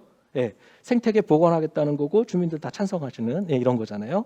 이거 하고 해양 치유 산업, 힐링 공간, 바다를 누리고 즐기고 거기서 사람들이 힐링을 얻어야 되잖아요. 코로나로 맨날 힘든데, 그렇죠? 그런 거, 바이오 산업, 또 해양 레저 관광 산업, 이런 것들을 통해서 바다를 제대로 누리고 즐길 수 있는 그런 공간으로 만드는 그런 방향의 전략을 수립을 한 거거든요. 그래서 저는 아주 긍정적으로 지금 보고 있고요. 중앙 정부에서도 지금 적극적인 지원 뭐 약속을 하셨고 이거 대통령 공약 사항이기도 한 거거든요. 그래서 아마 탄력을 받을 것 같습니다. 얼마 전에 문재인 정부에서 2050년 탄소 중립 선언했어요. 이거 획기적인 거거든요. 아까 우리 기후 변화 문제 이야기했지만 온실가스 배출 줄여야 되는데 그동안 사실 미온적이었어요. 그전 정부라든가 그 전에 보면은 우리나라도 기후 악당 이렇게 불렸습니다. 예, 탄소 배출 많이 저감 노력 적극적으로 안 했어요. 근데 이제 해야 되겠다는 겁니다. 우리도 바뀌었고 일본, 중국 다 탄소 중립 선언했습니다. 2050년, 60년 다 분위기가 완전히 바뀌고 있어요. 저탄소 사회로 이제 선언보다 중요한 거는 이제 이행인데 앞으로 이제 구체적으로 이런 것들을 이행해 나가야 됩니다. 충남에도 지금 보면 화력 발전소 엄청 많은데 노력 많이 해야 됩니다. 근데 이 국제사회에서 이런 합의에 이르기까지 너무 오래 걸렸어요. 1985년부터 기후변화 문제인 거 오래전부터 알았는데 해결은 각국의 이해관계가 다르고 해결은 정말 어렵다가 2015년에 극적으로 파리 기후변화 협정 이게 합의가 된 거죠. 전 우리 반기문 유엔 사무총장께서 그때 계셨고요. 지금 사무총장께서는 여기 타임스 표지 모델에 이렇게 등장을 하셨습니다. Our thinking planet. 가라앉고 있는 지구인데 지구가 가라앉고 있는 건 아니고 사실 해수면이 올라오고 있는 거죠. 이런 그 심각한 기후 위기를 적극적으로 유엔 사무총장도 이렇게 홍보를 하십니다. 그래서 2016년부터 2030년까지 우리가 모든 우리 사회를 지구촌을 지속 가능한 방식으로 발전하도록 다 바꿔야 되겠다. 그래서 지속 가능 발전 목표 SDG Sustainable Development Goal 세웠고요. 17가지의 SDG 세웠습니다. 거기에는 인류의 보편적 문제부터 지구 환경 문제, 경제 사회 문제 다 있는데 지구 환경 문제 중에서도 이 기후 변화 문제 다른 것들에 다 영향이 갑니다. 그래서 이것이 SDG 13번 기후 변화에 대한 적응 이게 SDG 13번으로 한 가지 목표로 세웠고요. 거기 SDG 14번은 바다입니다. 바다. 지속 가능한 미래를 만드는데 바다가 중요하다는 얘기예요. 바다를 살려내는 게 17개 중에 하나라는 겁니다. 국제사회에서 합의한 중요하다는 거고요. SDG 14번 하나만으로 안 돼서 유엔에서 해양과학의 10년이라는 것을 선언합니다. 바로 올해 지금부터 10년간은 해양과학의 10년이라고 선언을 해요. 과거에 이런 거 한 적 없고요. 앞으로도 없을 거예요. 해양과학 10년 이 기간 동안에 우리가 원하는 바다를 위해서 우리가 필요한 과학이 무엇인가 이것을 이제 제대로 해서 이 7가지를 달성해야 된다 겁니다. 7개가 뭐냐면 첫째 깨끗한 바다 오염 문제 해결해야죠. 두 번째 건강하고 회복력 강한 바다 해양 생태계 건강. 세 번째 예측 가능한 바다 기상 예보처럼 해양 예보를 더 정확하게. 네 번째 안전한 바다 해양에서 모든 활동을 안전하게 할 수 있어야 되겠죠. 다섯 번째 지속 가능하고 생산적인 바다 식량 문제. 여섯 번째 투명하고 접근 가능한 바다. 그래서 해양 데이터 포털 그랬는데 요거는 조금 더 설명드릴게요. 7번이 영감을 주고 함께하는 바다. 해양 치유, 레저 관광 다 여기에 포함되는 겁니다. 자, 이런 7가지 성과를 계획하고 10년간 움직이기로 했는데요. 데이터 부분하고 관련해서는 이런 센서 네트워크 이야기를 드려야 될 것 같아요. 예전에는 해양과학하고 해양 관측을 하려면 바다에 배 타고 나가서 장비를 내리고 뭘 측정하고 와서 그 자료를 분석하고 바닷속이 지금 이런 환경이 있고 이런 변화가 있습니다. 이런 현상이 있습니다. 이런 연구를 했는데 이제 그렇게 안 합니다. 물론 그런 것도 하지만 다양한 무인 센서들을 바닷속에 지금 설치해서 환경 데이터들을 수집하고 있어요. 실시간으로 수집하는 것도 있고 이런 또 돌아다니면서 수집하는 것도 있고 제자리에서 계속 수집하는 것도 있고 이런 것들을 센서들을 다 네트워크로 묶어서 바닷속 환경을 속속들이 눈으로 보듯이 이제 알아야 되는 그런 시대가 되고 있고요. 그래서 다양한 해양 센서들이 수중에 설치가 되고 여기서 어떤 플랑크톤들이 번성한다. 그럼 얘네가 DNA가 어떤 거고 무슨 종이고 얘네가 어떻게 번성하고 어떤 종하고 어떻게 경쟁해서 어떻게 환경이 바뀔 것이고 이런 것들을 수온만 재는 게 아니라 그런 것들을 다 측정하는 그런 시대로 될 것이다. 그런 이제 상상을 이제 지금부터 하는 겁니다. 제가 이제부터 다 상상입니다. 그래서 이런 관측 센서 네트워크를 하는 거고 이런 해양 정보, 지식, 바닷속에 대한 환경에 대한 이런 정보 우리가 그걸 잘 알아야 활용을 하니까 잘 알아야 되죠. 정보, 지식 이런 것들에 대한 프로슈머라는 용어는 엘빈 토플러가 제3의 물결에서 이제 처음으로 쓴 개념인데 프로페셔널의 프로 또는 프로듀서의 프로하고 컨슈머의 슈머가 합쳐진 겁니다. 생산자면서 소비자인 거. 예전처럼 정보 지식을 그 시간이 많지 않은 것 같은데 정보 지식을 일방적으로 만들어서 공급하는 게 아니라 같이 만들고 같이 소비하는 그런 개념이고요. 이 아래 에듀테인먼트도 에듀케이션하고 엔터테인먼트를 섞은 겁니다. 그 차이나는 클래스에 나가봤더니 엔터테이너 분들이 패널로 와 계시더라고요. 예, 저는 에듀케이션을 담당하는 사람인데 같이 합니다. 이제 배우면서 즐기는 거 바로 이런 자리도 이런 겁니다. 에듀테인먼트. 예, 이런 시대가 지금 오고 있다 하는 이야기고요. 이런 것을 위해서 여기 혁신적인 기술들이 필요한데 여기 아까 센서 네트워크는 말씀을 드렸고 아티피셜 인텔리전스는 인공지능이에요.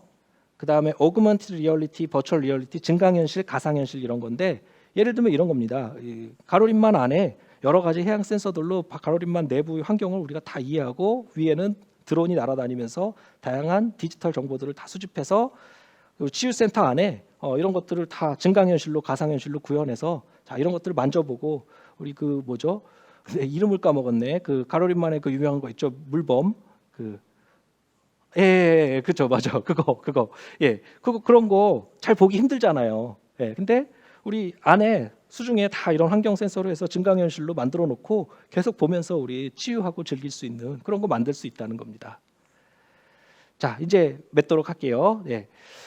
우리가 선조들이 이런 어마어마한 기록 문화유산을 남겨줬는데 이 데이터가 굉장히 중요합니다.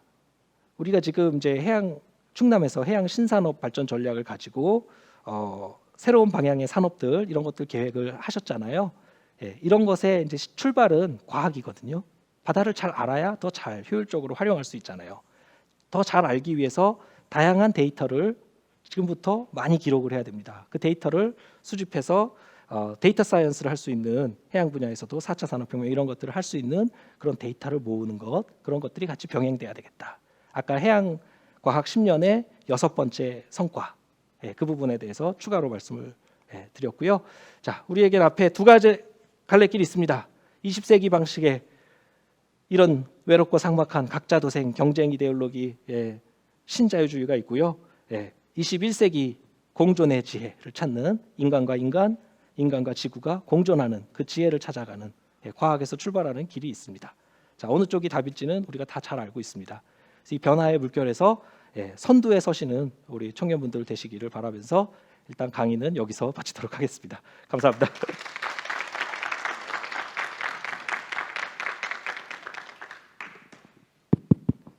예, 교수님 정말 수고 많으셨습니다. 우리 청년 여러분 잘 들으셨나요?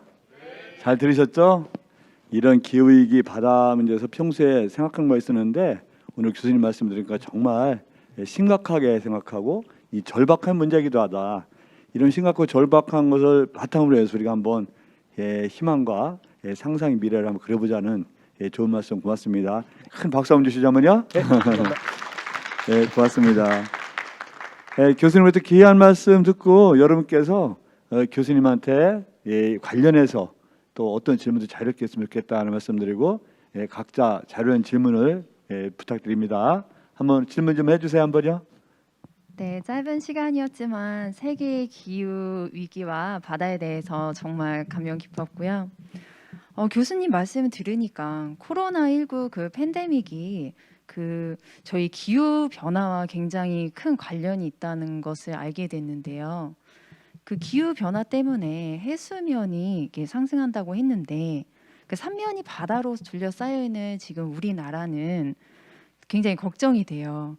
그래서 특히 그 이렇게 지대가 낮은 서해안은 혹시 물속에 잠기는 건 아닌지 충남 사람으로서 참 걱정이 되는데 좀 말씀 좀 해주세요. 네, 해수면 상승 아까 나왔지만 전 지구적으로 상승하고 있는데 지역적으로 어떤 곳은 사실은 더 빠르게 상승하는 곳도 있고요, 더 천천히 상승하는 곳도 있고 그 해수면 상승으로 나라가 없어질 위기에 처한 그런 곳들도 있고요. 그래서 사실 국가마다 처한 상황은 다릅니다. 근데 우리도 삼면이 바다니까 당연히 걱정이 되죠. 그래서 얼마 전에 그 그린피스 자료를 보니까 2040년, 2050년 뭐 이렇게 우리 한 10년, 20년 후에 서해안 상당 부분이 이렇게 침수될 수 있다 뭐 하는 이런 것들도 보여줬는데요. 이제 그거는 미래 기후 변화에 대한 건 우리가 시나리오를 가지고 이제 예측을 하거든요. 근데 이제 지금 같이 우리가 온실가스 배출을 계속 늘려나갔을 때 이제 그때 아주 최악의 시나리오를 이제 상정한 거고요. 그거보다는 우리가 온실가스 감축 노력을 할 때는 좋아질 거는 같습니다. 그런데 그렇지만 여전히 수십 센치 이 정도 평균 해수면이 올라가는 건 피하기 어려워 보이는데요. 서해안은 이제 평탄하니까 뭐 피해가 많이 있을 수 있지 않냐. 이제 그렇게도 생각을 할 수 있는데 중요한 건 우리의 적응력입니다. 대비를 얼마나 잘하느냐에 따라 아까 텍사스가 한파에 그렇게 피해를 많이 입는 것도 대비가 안 돼 있어서 한파라는 재해에 대비가 안 돼 있어서 그런 거고요. 우리 서해안은 여기 충남만 해도 조차가 꽤 크잖아요. 해수면 오르내리는 것에 상당히 지금 대비가 돼 있는 지역입니다. 예, 그래서 아마 이런 기후 변화 문제도 잘 대비하고 적응하면 잘 모니터하면서 그랬을 때 아마 지혜롭게 잘 우리가 방어할 수 있을 거라고 저는 그렇게 믿습니다. 지금 해수면에 대해서 앞에 질문이 나왔었는데 이게 해수면과는 이제 강과 하천 뜻이 연결이 돼 있고 연관성이 있잖아요. 그러면 이제 바다 근처 서해안 쪽이 아닌 강과 하천 쪽에 사시는 분들은 이제 해수면의 상승으로 인해서 뭔가 영토의 소실이라든지 아니면 이렇게 거처할 곳이 좀 없어진다든지 이런 폭우나 이런 홍수가 아니라 다른 걸로도 이게 이주민들이 될 수 있지 않을까 싶어가지고 그런 부분에 대해서도 좀 걱정이 되기도 합니다. 좀 말씀 부탁드릴게요. 네, 해수면이 이제 상승을 하다 보면 오히려 그 상류 쪽으로 강을 통해서 이 강 주변에 또 홍수를 더 많이 가져오거나 이제 그럴 걱정도 할 수가 있는데요. 근데 이제 강은 항상 바다 쪽으로 흘러가니까 물론 역류할 수도 있지만 일부. 근데 이 바닷물이 역류해서 이렇게 그 강을 타고 들어오기보다는 강의 상류에서부터 또 지하수들이 이제 바다 쪽으로 나가는 흐름이 훨씬 우세하기 때문에 오히려 강 주변에서도 이 강물이 범람하는 그런 문제는 이 폭우, 산사태 이런 것들을 더 조심해야 되는 거죠. 그래서 이제 해수면 상승은 바다에서부터 우리가 오는 어떤 재해니까 어떤 제방이라든가 이제 이런 걸 통해서 우리가 대비를 여러 가지 세우는데 이제 폭우, 그다음에 이제 홍수, 산사태 이런 것들은 또 강 주변에 이제 여러 그 대응을 해야 되는 건데 이제 이걸 항상 기술적으로만 해결한다고 되는 건 아니고요. 우리가 뭐 대피 훈련이라든가 정책이라든가 이제 이런 것들을 통해서 여러 대비를 하면 피해를 줄일 수 있을 겁니다. 중요한 거는 하여튼 이 기후 때문에 변하는 악기상이라든가 이런 해수면 상승이라든가 이런 기후 변화로 나타나는 지구 환경을 우리가 과학적으로 잘 알면 충분히 거기에 맞게 대비를 할 수가 있다 하는 거죠. 지사님, 저희 충남은 간척지가 많은데 괜찮을까요? 예, 우리 충남도 그냥 대한민국만 괜찮을 리는 없죠. 이제 해수면이 상승한다면 일정한 수준을 넘는다면 아마 충남은 물론이고 대한민국 전체가 온전할 리가 없는 거죠. 예, 그러면서 이 문제는 충남만의 문제도 아니고 대한민국만의 문제도 아니고 인류 전체의 문제다. 그런 말씀을 드리고요. 충청남도는 이런 지구 온난화를 방지하기 위해서 아시아에서는 유일하게 지방자치단체로서는 탈석탄 동맹에 가입해서 활동하고 있다. 물론 20년에 서울이라든가 경기, 인천이 가입했지만 충청은 2018년 10월에 탈석탄 동맹에 가입해서 활동하고 있다. 그런 말씀 드리고요. 또 지구 온도 2도씨를 갖다가 낮추는 게 언더2 연합이라고 하는데 대한민국에서 유일하게 언더2 연합에 가입해서 충청남도 활동하고 있고 그 덕분에 제가 작년에 언더2 연합에 공동의장으로 선출됐다는 말씀도 드리는데요. 이것도 충청남도는 이런 지구 온난화라든가 해수면 상승에 대해 굉장히 관심이 크다는 말씀드리고 2019년에 충청남도가 기후위기 비상 상황을 선포했죠. 우리 정부에서 선포한 것보다 한 1년 정도 빨리 선포해서 이런 해수면 상승이라든가 지구 온난화에 대해서 종합적으로 고민하고 거기에 대한 계획을 수립하고 있다 그런 말씀을 드립니다. 또 충청남도는 단 지자체에 없는 서해안 기후환경 연구소라는 게 있습니다. 그걸 만들어서 어떤 서해안의 기후 환경이라든가 아니면 해양 쓰레기 문제라든가 강 같은 쓰레기 문제를 체계적으로 관리하고 보고 있다 그런 말씀을 드리면서 우리 충청남도가 할 수 있는 것은 최대한 해서 그런 걱정이 기후로 끝날 수 있도록 최선을 다할 각오이다 그런 말씀을 드립니다. 감사합니다. 네. 네, 바다에 그렇게 많은 미세 플라스틱이 있으면 이미 저희가 많이 섭취를 했을 것 같아서 좀 찝찝하긴 한데 혹시 어떤 건강에 이상이 있을지에 대해서 궁금해서 여쭙습니다. 예, 뭐 제가 생리학자는 아니라서 의학도 제가 공부를 안 해서 어떤 생리적인 반응이 있는지 자세히는 뭐 말씀드리기 어려운데요. 근데 일단 환경 호르몬이 많다 그러잖아요. 우리 플라스틱 안에. 그때 환경 호르몬이 여러 가지 생리적인 문제를 일으킨다고 하잖아요. 그래서 분명히 좋지 않은 것 같아요. 예, 근데 우리가 먹고 있다 그러더라고요. 그죠? 플라스틱 보통 우리 신용카드 한 장 정도를 매주 이렇게 먹고 있다 그러는데 어마어마한 거죠. 그래서 하여튼 이 쓰레기 문제는 빨리 해결을 해야 됩니다. 우리가. 네. 그 바다 환경 문제가 좀 심각한데요. 좀 답답한 생각이 많이 들었습니다. 사실 서해 바다는 우리 입장에서는 집 앞에 있는 논밭 같은 곳이잖아요. 그런데 온 국민이 배출하는 오염 물질이 주로 서해 바다에 쌓이고 또 심지어 중국 사람들이 버리는 오염 물질도 많을 것 같습니다. 충남과 같은 서해안 사람들만 노력한다고 해결할 수 없는 문제일 것 같은데요. 뭔가 국가 차원에서 혹은 국제적으로 해결할 방법이 있을까요? 또 지사님한테도 질문 드리고 싶은 부분이 있는데요. 서해를 깨끗하게 보존하기 위한 충남의 해양 환경 정책은 뭐 어떤 것이 있을지 답변 부탁드리겠습니다. 우리 교수님 먼저 답변해 주세요. 예, 충남 에 계신 분뿐만 아니라 충남 바다가 오염되면 전 국민이 피해를 보는 거죠. 그래서 우리 지난번 태안에서 그런 아픔이 있었잖아요. 우리 기름 유출 문제. 그럴 때 이제 100만 명이 넘는 그런 자원봉사자들이 다 같이 이거를 이제 회복하려고 노력을 했던 그런 어떤 우리 또 어떻게 보면 기적을 만든 그런 또 역사가 있지 않습니까? 네, 그런 식으로 우리가 충남 앞바다가 우리 나라의 앞바다잖아요. 네, 그러니까 다 같이 이런 오염 문제에서 해결하기 위해서는 함께 하는 부분이 필요하고 그래서 이제 많이 알리고 하는 부분도 중요하고요. 국제적으로도 이 해양 쓰레기 문제에 대응하는 여러 기구나 활동들이 있습니다. 그래서 전 세계가 그것들을 힘을 합쳐서 지금 풀어야 되는 문제가 이런 해양 쓰레기 문제다. 네, 그렇게 말씀드릴 수 있을 것 같습니다. 예, 예, 교수님 말씀대로 이 문제는 충남만의 문제도 아니고 대한민국만의 문제도 아니고 세계적인 문제라고 보는데 저는 해양 쓰레기 심각성을 보면서 이 문제는 그 지방자치단체 국가만의 문제가 아니고 세계가 해결해야 된다. 저는 그런 제안으로서 유엔에서 어느 정도 선진국 OECD가 그 분담금 훨씬 더 많이 하고 그래서 유엔에서 유엔에서 나름대로 어떤 조직을 구성해서 선진국이 좀 더 많이 분담해가지고 세계적으로 이런 해양 쓰레기 문제를 해결했으면 좋겠다. 평소에 생각을 그렇게 갖고 있습니다.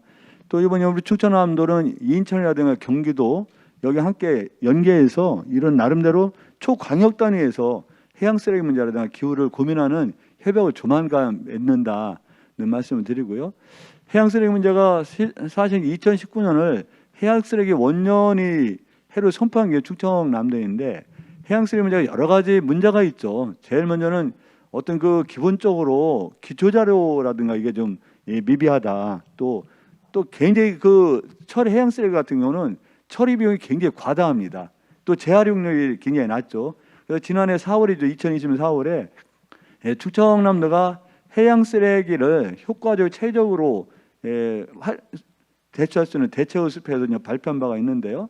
일단 해양 쓰레기 발생 요인이 무엇인가, 또 해양 쓰레기를 수거하고 보관을 어떻게 할 것인가, 또 운반하고 처리를 어떻게 할 것인가 이런 종합 대책을 수립해가지고 2026년까지 한 616억 원을 투입해서 22개의 과제를 세워서 지금 진행하고 있다. 그런 말씀도 드립니다.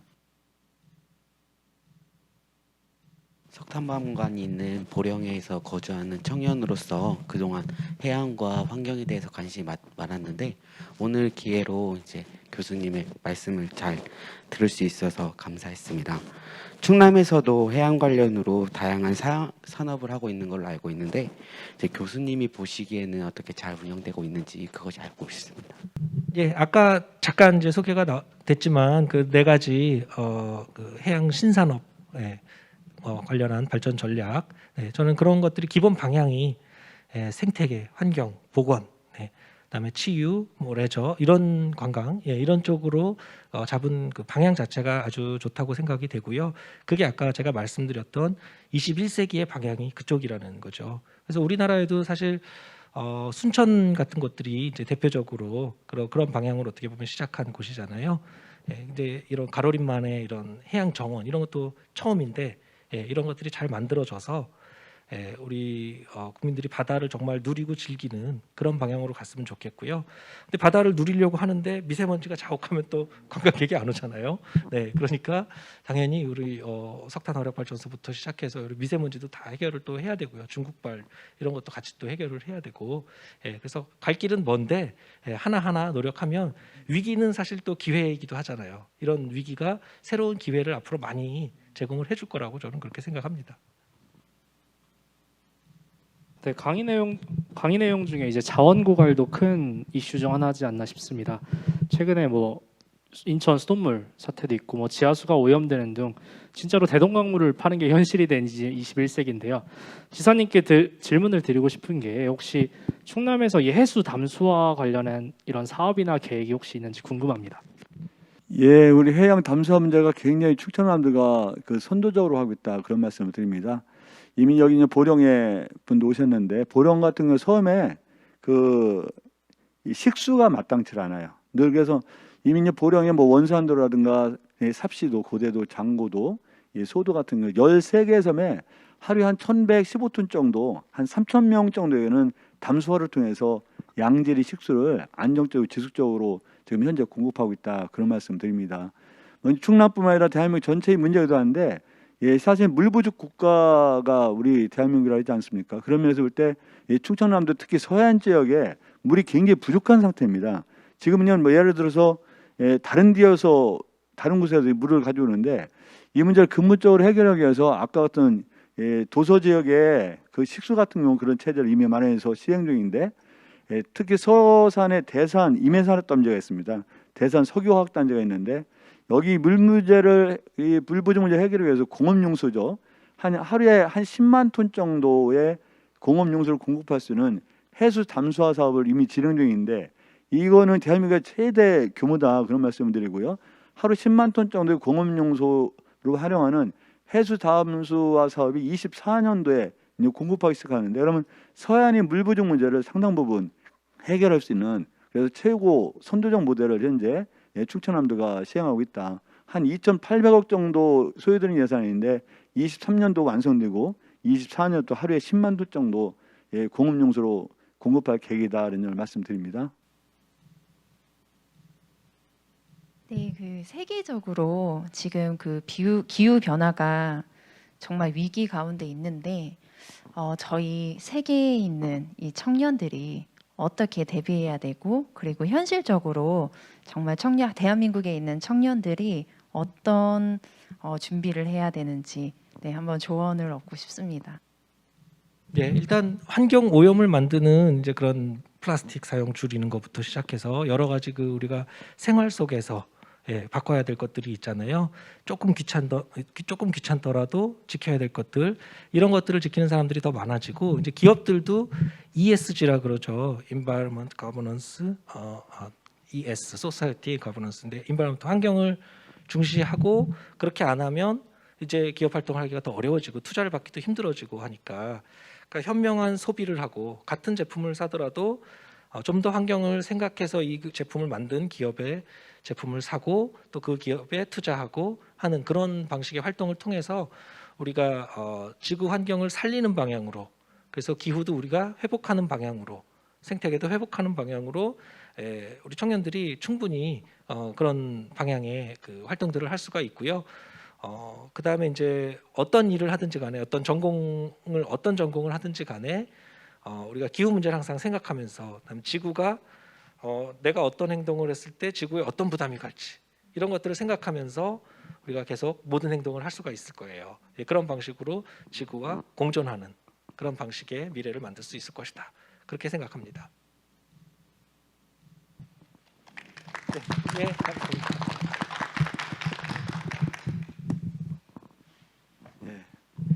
자, 우리 교수님 통해서 많은 궁금증이 해소됐나요?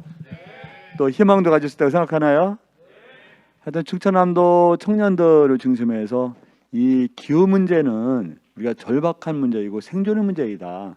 또 선택사항이 아니라 필수사항이다라고 생각하고 우리가 다소 불편하고 비용이 든다 하더라도 지구 환경에 함께할 수 있는 거라면 과감하게 그런 방향으로 가야 된다는 말씀드리고 그런 과정에서 충청남도도 전 세계와 함께 인류를 지키고 우리가 잘 살아가기 위해서도 이런 기후 환경 정책에 대해서 하여튼 선도적 모델을 마련하고 강력하게 실천하겠다, 그런 말씀을 드립니다. 함께 늘 해주시고 지혜와 힘을 모아주시기 바랍니다. 고맙습니다. 감사합니다.